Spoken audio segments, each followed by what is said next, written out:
KB Friends, kembali lagi dalam Marathon Market Update and Recommendation. Hari ini nggak sendirian nih, udah ditemenin langsung sama Pak Bias buat ngasih update gimana ya kira-kira bulan Mei. Halo Pak Bias. Hai Ran, hai KB Friends semuanya, apa kabar? Sehat-sehat? Pak Bias juga sehat nggak? Amin, amin. Oke, siap Pak Bias, karena hari ini udah bisa datang ke studio kita. Lalu ada topik sebenarnya temanya yang menarik nih kalau udah masuk bulan Mei, ya kan? Kalau para investor tuh sering udah ngomongnya sell in May and go away. Mau kemana emang? Nah itu dia, sebenarnya saya juga mau nanya itu, kita mau kemana, mau dibawa kemana ini kan? Oke, jadi kalau kayak gitu mungkin langsung aja kita mulai dalam pertanyaan pertama ya Pak ya. Oke Pak Bias, langsung kita mulai dengan sesuatu yang kalau di para kalangan investor atau trader nih udah terkenal banget nih. Ada fenomena ini, sell in May and go away. Cuma sebenarnya ya kalau kita lihat kondisi pasar sekarang, ditambah juga sama fenomena yang super hot semua ngebicara ini ya, kebijakan tarif Trump. Kira-kira untuk Mei 2025 ini tuh bakal ngikutin pola sell in May and go away atau justru berbeda sih Pak? Oke Ran. Mungkin sedikit tentang sell in May and go away ya. Jadi kenapa ada istilah tersebut di market? Karena memang bulan Mei itu bulan yang very slow biasanya buat di market. Bukan di market kita tapi di market global. Kenapa? Karena udah mulai masuk libur musim panas. Jadi kadang fund managers atau market participants maupun investors atau traders tuh biasanya udah liburan gitu. Jadi marketnya sepi, itu satu. Kedua, merujuk pada fundamental, itu biasanya di bulan Mei itu udah sedikit sekali sentimen atau katalis yang bisa berpengaruh terhadap market. Kenapa? Karena misalnya rilis laporan keuangan kuartal 1 tuh biasanya di akhir April atau di awal Mei paling lambat. Jadi sepanjang bulan Mei itu udah nggak ada lagi, baru ada nanti di bulan Juli.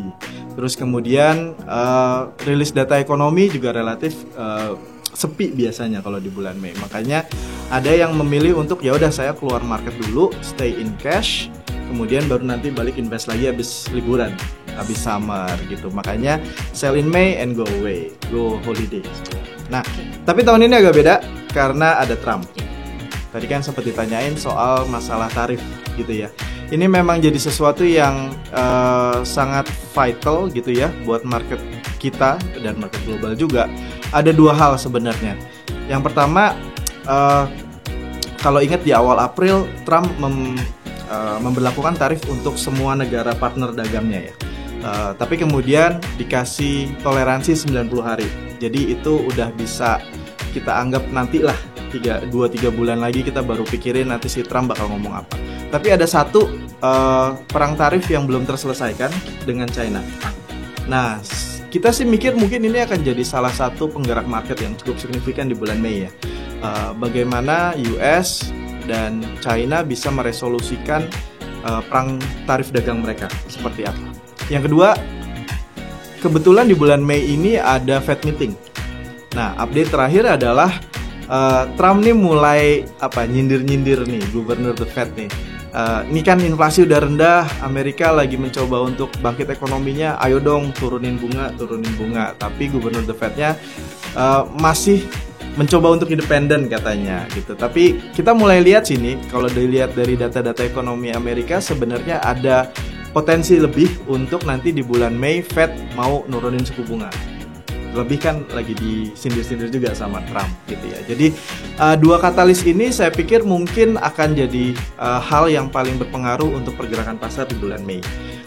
Kalau misalnya resolusi perang dagang dengan Cina bisa berakhir dengan baik, terakhir nih udah mulai ngalah-ngalah nih, udah mulai ya udah Wallace sedikit gitu ya, kita cari yang terbaik jalan tengahnya gitu. Nah, ketika ini tersimpulkan, saya pikir market akan merespon dengan sangat positif. Termasuk juga apalagi kalau misalnya nanti secara mengejutkan The Fed nurunin bunga di tanggal 6 sampai 7 Mei itu Fed meetingnya. Mungkin itu yang harus diperhatikan. Jadi di luar nanti marketnya akan sepi, dua katalis ini saya pikir akan jadi hal yang paling penting buat di bulan Mei nanti kita perhatikan buat tradingnya KB Friends ya.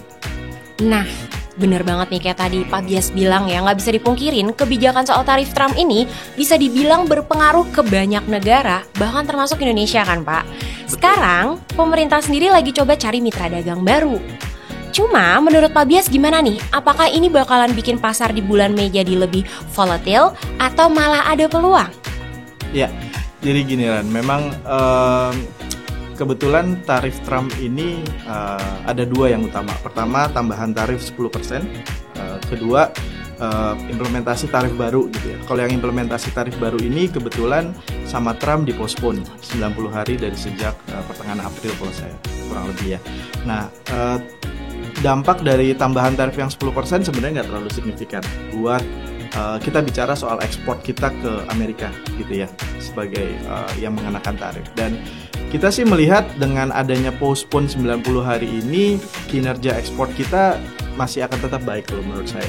Jadi neraca perdagangan kita masih cukup aman sehingga masih bisa untuk mensupport nilai tukar rupiah dan juga sentimen di market gitu ya. Minimal sampai April, Mei, Juni berarti ya. Sampai nanti Trump pikir-pikir yang postpone 90 harinya ini apakah masih akan mau dilanjutkan atau dimulai ada diskusi baru atau sudah diterapkan gitu ya. Jadi dari sisi perang dagang untuk neraca perdagangan Indonesia, ekspor Indonesia ke US menurut saya masih aman lah di bulan Mei gitu. Jadi belum terlalu menjadi sesuatu yang perlu direspon pemerintah sampai harus misalnya tadinya kita ekspor udang banyak ke Amerika gitu ya karena ada tarif jadi harus ekspor ke negara lain. Kayaknya belum akan dilakukan. Masih akan business as usual selama penundaan 90 hari tersebut masih ada gitu. Nah, kalau dari tadi kan kita ngomonginnya itu lebih ke pengaruh si kebijakan tarifnya Trump ya. Betul. Sekarang kita masuk nih. Internally di Indonesia sendiri bisa kita lihat kayaknya pemerintah itu ada keluarin kebijakan buat dorong perekonomian kita. Sementara menurut Pak Bias nih, gimana sih dengan munculnya kebijakan itu? Atau justru Bapak mau nge-info ini, ada nggak sih kebijakan yang sebenarnya bisa menjadi opportunity untuk KB Friends supaya nggak perlu sell in May and go away? Atau malah perlu sell in May gitu loh? Iya, kalau domestik sendiri dari sisi perekonomian sebenarnya kita agak melambat, mulai kelihatan dari situ dan consumer confidence juga agak melambat.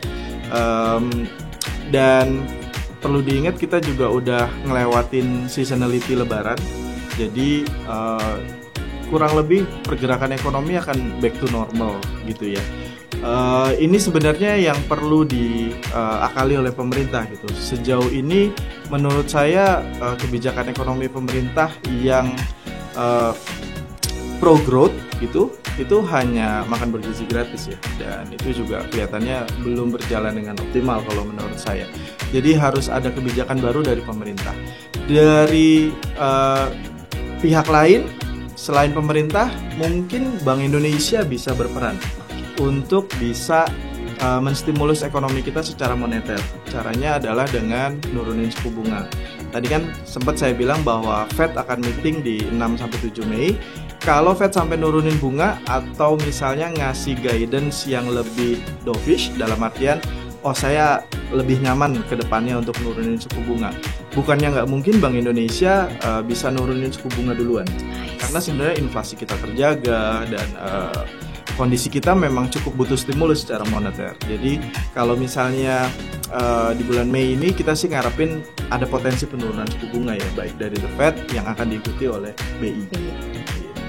Nah, kalau dari tadi kita udah ngomongin nih beberapa faktor yang bisa dibilang itu akan mempengaruhi kondisi market. Kalau gitu sekarang mau nanya nih, mau minta advice buat KB Friends, strategi trading yang pas buat di bulan Mei 2025 itu apa sih Pak Bias? Oke. Mungkin teman-teman KB Friends udah mulai agak happy ya moodnya ya sampai dengan akhir April gitu dan memasuki awal Mei karena indeks kita sempat drop signifikan 6.000 dan mungkin sempat di bawah 6.000 tapi sekarang udah recover di 6.600, 6.700. Berarti satu bulan itu ada kenaikan indeks sekitar 10%. Menurut saya dengan kondisi yang naik 10% sudah cukup rentan buat profit taking sih Ran, gitu ya. Walaupun memang masih jauh dari potensi all time high kita, tapi kalau melihat secara jangka pendek dengan indeks naik 10%, potensi profit taking saya pikir cukup besar. Apalagi seasonal Lebaran sudah nggak ada, dividen juga udah selesai, terus nanti laporan keuangan ketika udah keluar semua dan sudah difaktorkan sama market, ada kemungkinan sih pasar akan lebih volatile, kemudian ada potensi profit taking di sana. Mengingat di bulan April kita rally cukup banyak, gitu. Jadi kalau buat saya akan agak lebih defensif. Saya akan lebih short term di bulan Mei ini karena memang volatilitas di pasar global ketika fund manajernya nggak ada itu biasanya akan lebih tinggi karena sepi gitu ya. Jadi buat KB Friends mungkin yang udah cuan tebel nih mungkin boleh di profit taking dulu sambil sabar-sabar ngelihat misalnya nanti ada market correction, pilih-pilih saham yang bagus gitu ya. Ataupun kalau pengen tetap trading agak lebih dipendekin. Short term trading gitu ya, periode tradingnya agak lebih dipendekin, termasuk juga nyari cuannya tipis-tipis aja, jangan lebar-lebar gitu. Nanti di bulan Juni, bulan Juli barulah kita mulai lagi gitu kurang lebih. Nah pas banget nih, karena tadi Pak Bias juga bilang boleh dicoba buat lebih defensif dan tradingnya juga mungkin bisa agak dibuat jadi short term nih. Kayaknya cocok nih kalau dikasih tahu. Kalau gitu KB Friends itu harus memperhatikan sektor mana sih yang buat cocok tadi nih, kayak tadi dibilang itu kan harus short term trading gitu. Bisa di-share nggak nih Pak Bias nih? Oke. Sepanjang bulan Mei ada dua hal yang tadi saya sudah sebutkan ya yang harus kita antisipasi. Pertama, resolusi perang dagang antara China sama US. Kalau misalnya ini teresolusi dengan baik gitu ya, berakhir win-win solution, biasanya harga komoditas akan rebound gitu karena memang ketakutan utama dari perang dagang ini adalah demand untuk komoditas akan turun dan melambat sehingga harga komoditas sepanjang kekeosan perang dagang ini relatif mengalami koreksi gitu. Kedua, tentang potensi penurunan suku bunga The Fed. Nah, kalau ini misalnya kejadian dan juga difaktorkan sama Bank Indonesia, Bank Indonesia juga menurunkan bunganya, saya pikir biasalah. Sektor-sektor yang sensitif terhadap penurunan suku bunga ada banking, ada properti, sama mungkin sektor telco juga saya pikir sudah cukup menarik ya. Gitu. Dan jangan lupa juga ada potensi arus dana asing masuk ke Indonesia gitu ya kalau misalnya suku bunganya turun. Gitu. Jadi sektor-sektor tersebut yang saya pikir bisa perform lah nanti dan bisa jadi pilihan kalau misalnya dua katalis utama tersebut berakhir dengan baik. Komoditas, banking, kemudian properti, kemudian telco.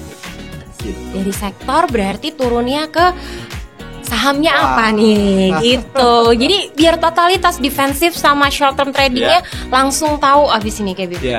Oke. Kalau untuk sektor banking, menurut saya yang sekarang paling sensitif dengan suku bunga itu adalah BRI, kemudian juga Mandiri. Apalagi dua saham banking ini juga bisa biasanya jadi top priority tuh untuk kalau misalnya ada dana asing masuk balik ke Indonesia, gitu ya. Sektor telco mungkin bisa dijadikan tempat buat yang lebih defensif dan mungkin akan diuntungkan sama suku bunga. Kemudian kalau misalnya sektor properti, kalau bunga turun, saya pikir mungkin BSDE bisa perform cukup baik. Dan komoditas yang turun paling banyak ketika isu perang dagang itu muncul adalah batubara ya. Batubara turun udah di bawah $100 dan saya pikir mungkin bisa jadi rebound dan bisa jadi salah satu pilihan lah ketika nanti harga komoditas rally khususnya untuk harga batubara. Yang kita suka sih untuk batubara ada ADI lebih tepat. Nah, KB Friends berarti bisa dicatat nih, udah dapat sedikit contekan langsung. Ada BBRI, BMRI, TLKM, BSDE. Terakhir ada AADI. Tapi kalau mau lengkapnya kayak biasa Pak Bias, bisa langsung masuk ke kbvalbudi.com, nanti pilih menu research. Ada deh semua research reportnya Pak Bias sama timnya Pak Bias, KB Friends. Betul, harus dicek tuh. Oke, Pak Bias, once again thank you so much ya udah main-main ke studio kita. Jangan kapok. Nanti kita minta update-nya lagi selalu ya. Oke deh, kalau gitu KB Friends, sampai bertemu di episode maraton selanjutnya. Dah.